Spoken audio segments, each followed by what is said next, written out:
नमस्कार, आपके साथ मैं अश्विनी। केपी न्यूज 24/7 की ओर से सभी देशवासियों को क्रिसमस की ढेर सारी शुभकामनाएं। Happy Christmas. स्वागत है आपका केपी न्यूज बुलेटिन में। देखते हैं अब तक के मुख्य समाचार। शुरू करते हैं आज की सुर्खियों से। बीदर के चौबारा क्षेत्र में खुदा डेयरी फार्म उद्घाटित, मोहम्मद अयाज खान रहे मुख्य अतिथि। नारंजा सहकारी कारखाने की 36वीं वार्षिक बैठक संपन्न। बेलगावी सत्र उत्तर कर्नाटक के विकास के लिए फायदेमंद रहा, सीएम बोम्मई। पूर्व पीएम अटल बिहारी वाजपेयी की 97वीं जयंती आज, राष्ट्रपति कोविंद और प्रधानमंत्री मोदी ने दी श्रद्धांजलि। जम्मू कश्मीर शोपिया के चौगाम में सुरक्षा बलों और आतंकियों के बीच मुठभेड़, सेना ने फंसे दोनों दहशतगर्दों को किया ढेर। क्रिसमस पर कोरोना भारी, व्हाइट हाउस में कोई बड़ा आयोजन नहीं। राष्ट्रपति जो बाइडेन के कार्यकाल का है पहला क्रिसमस।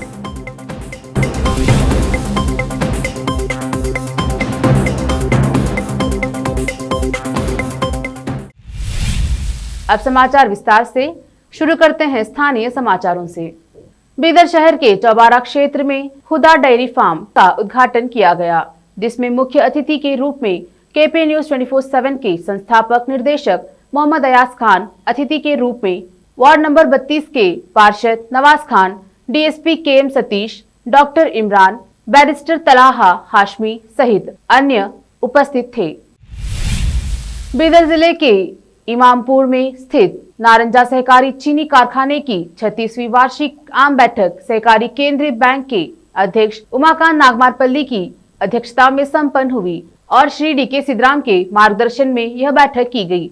कारखाने के अध्यक्ष श्री डी.के. सिद्धराम ने बैठक में बताया कि कंपनी वर्तमान में कारखाने में मौजूद चीनी इकाई के साथ 60 एईपी डिस्टिलरी इथेनॉल इकाई और आईईओ एओयू उर्वरक संयंत्र स्थापित करने के प्रयास किए जा रहे हैं।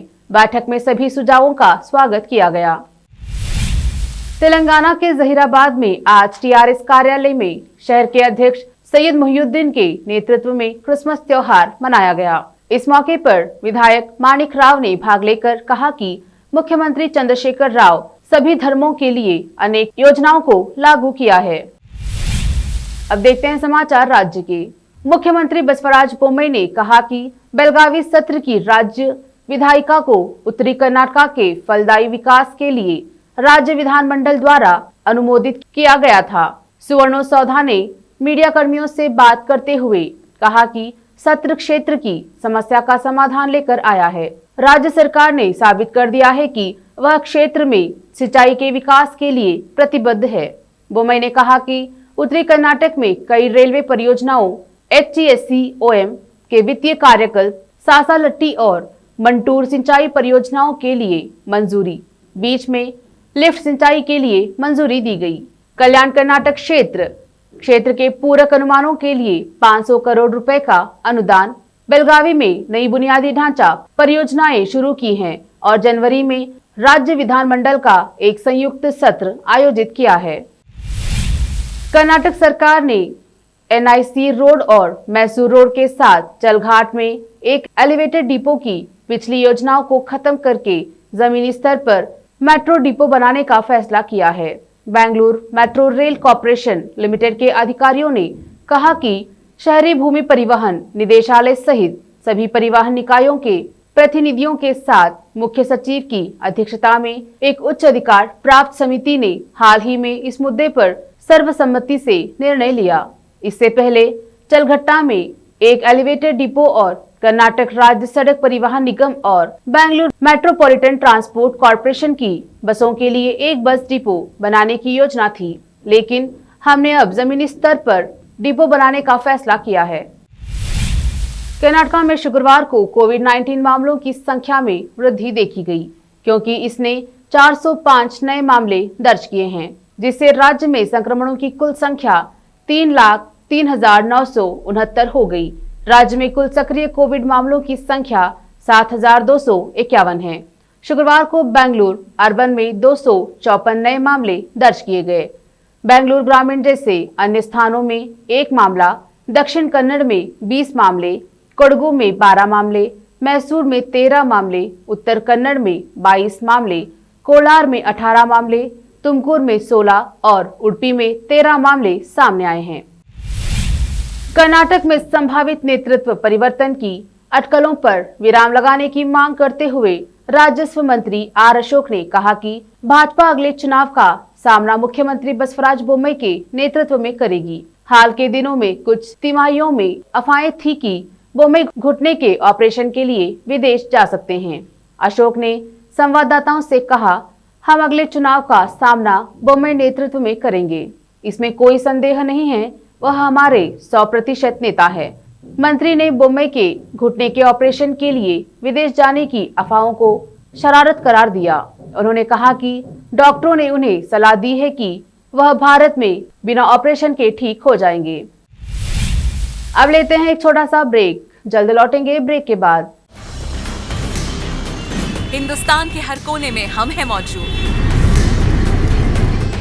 24 घंटे हालात पर गहरी नजर, खबरों से जुड़े चुपते सवालात और आपको दिखाता है धार्मिक, सामाजिक, राजनीतिक, लोकल और इंटरनेशनल न्यूज की सबसे बेहतर कवरेज, जो आपको रखती है हर पल बाखबर। देश और दुनिया भर की खबर के लिए देखते रहें KP news 24/7।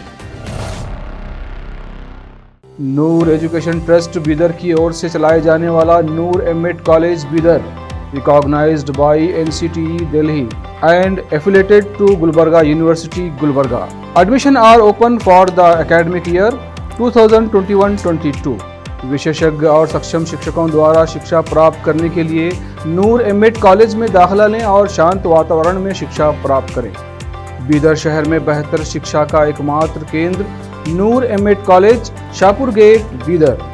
Phone numbers 9945283920, 8482221297। Break के बाद आपका स्वागत है। देखते हैं आगे के समाचार।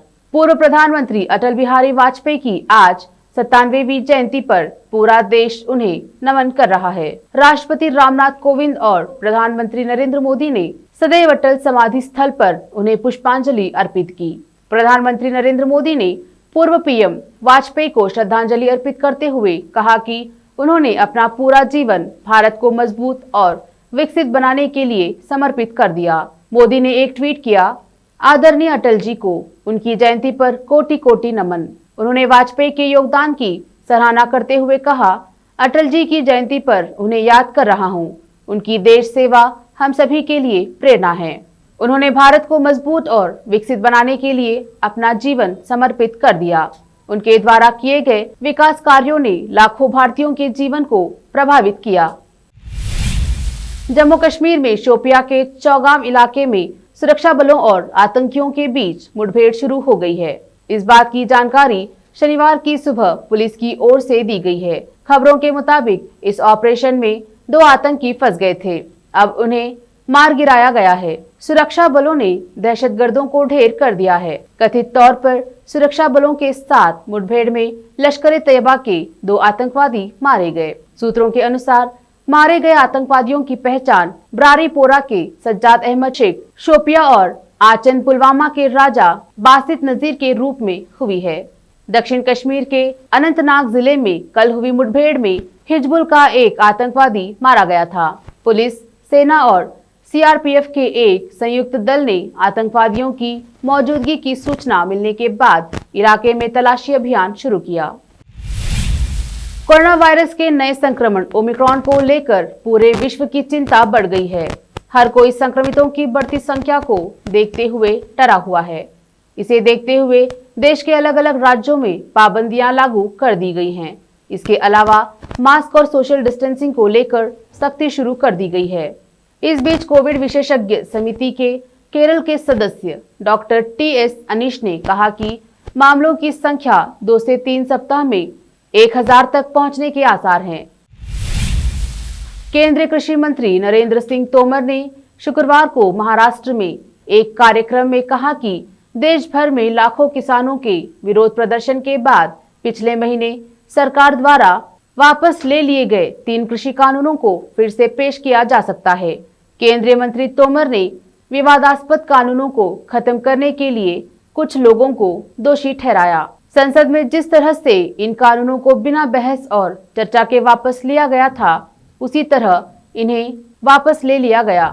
कृषि मंत्री के बयान से ऐसे संकेत मिल रहे हैं कि इन कानूनों को सरकार दोबारा पेश कर सकती है।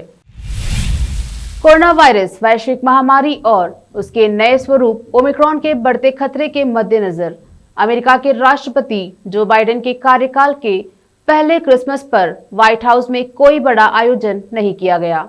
कोरोना वायरस की मार पड़ने से पहले तक क्रिसमस के अवसर पर व्हाइट हाउस में बड़े पैमाने पर समारोह आयोजित किए जाते थे और बड़ी संख्या में लोग इनमें शामिल हुआ करते थे। विभिन्न प्रकार के व्यंजन और पेय पदार्थों से मेहमानों का स्वागत किया जाता था। प्रथम महिला जिल बाइडेन दिसंबर की कई शामों पर पार्टी आयोजित करते थे। कभी कभी तो वे दिन में 2 बार पार्टी आयोजित करते थे, लेकिन इस बार राष्ट्रपति बाइडेन और प्रथम महिला जिल बाइडेन ने कोई बड़ा समारोह आयोजित करने और मेजों को व्यंजनों से सजाने के बजाय भोजन की व्यवस्था के बिना ओपन हाउस आयोजित करने का फैसला किया।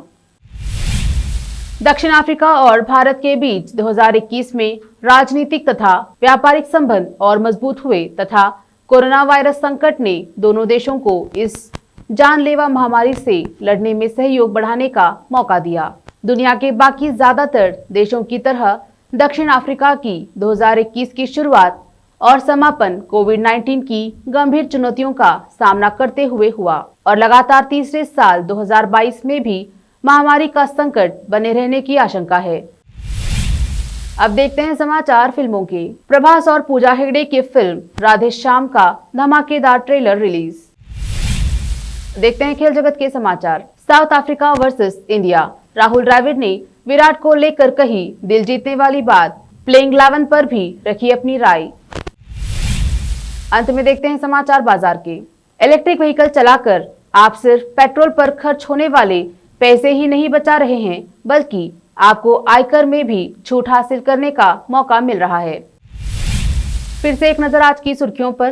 बीदर के चौबारा क्षेत्र में खुदा डेयरी फार्म उद्घाटित। मोहम्मद अयाज खान रहे मुख्य अतिथि। नारंजा सहकारी कारखाने की 36वीं वार्षिक बैठक संपन्न। बेलगावी सत्र उत्तर कर्नाटक के विकास के लिए फायदेमंद रहा, सीएम बोम्मई।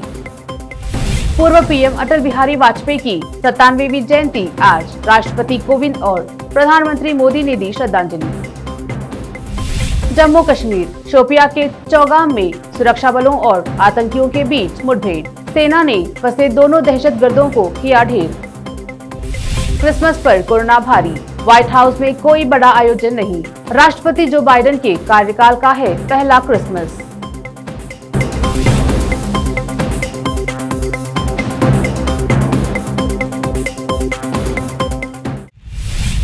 केपी न्यूज में फिलहाल इतना ही। अन्य समाचारों के लिए जुड़े रहिए केपी न्यूज 24/7 से। फिर मुलाकात होगी अन्य समाचारों के साथ। धन्यवाद।